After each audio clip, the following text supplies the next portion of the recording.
Obi-Wan Kenobi Episode 1. Let's get into all the details.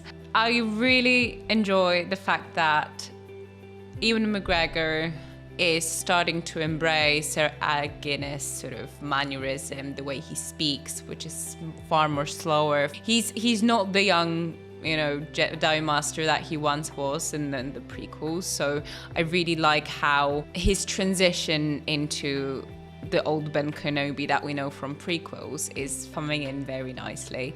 But the absolute person who stole the show, I can finally reveal, it's our little Leia Organa. So I'm really glad that Luke isn't the center of the story anymore. He's not, put on the, not pedestal, but I think we all wanted to see how Alderaan, oh bless its heart, Alderaan looked like, how Leia's upbringing was, because we had a very good idea of what Luke's life was before, obviously, events of the New Hope. We had no idea about Leia, and Leia, boy oh boy, she's Carrie Fisher, she's Natalie Portman, she is everything you want to see. Okay, the bad stuff, the running sequences, all the bad men that are trying to chase a 10-year-old in the woods, like, realistically, it's not that difficult to catch a little girl, but I mean, she steals the show. She is Grogu to Mandalorian. That's essentially this sort of like a key ingredient that the show, I think, needed to elevate it into something more heartwarming. Obviously, it's a very dark times for Jedi, and having seen Leia Organa grow up on a planet that's it's going to be destroyed, watching her grow up and sort of navigate her world through her eyes is something the most endearing. While I was channeling, Carrie Fisher's Leia Organa as much as Natalie Portman's Padme. She's her mother's daughter. I know there was the Grand Inquisitor, and I know there was Reva, and I know there's just so many new characters that really, shaped the series, or starting to shape the series. But for me, Episode 1 was just Leia Organa. I'm her biggest fan. As long as Leia's in the series, I'm good. We're good. But in all seriousness, it was very interesting to see Obi-Wan's monotone way of living. I mean, we had a nice comparison to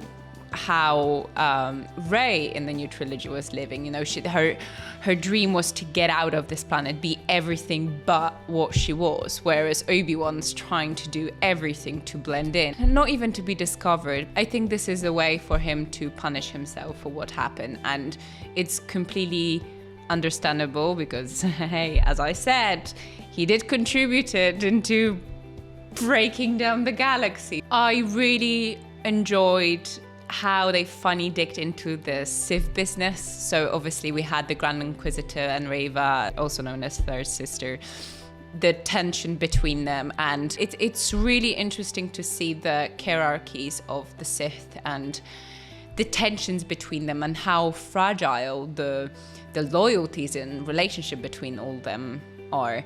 We get a nice insight into how complex and how different the way of Sith is to the way of Jedi. Uncle Owen making reappearance. I watched someone speak about Owen Larson, how he's not given as much credit as he should, because at the end of the day he did raise a great Jedi Knight without having any clue how to do it or what to do.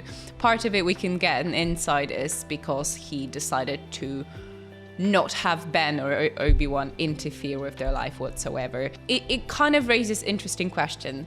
So what if Qui-Gon didn't come to Tatooine, or if he'd come but he decided to leave the boy there?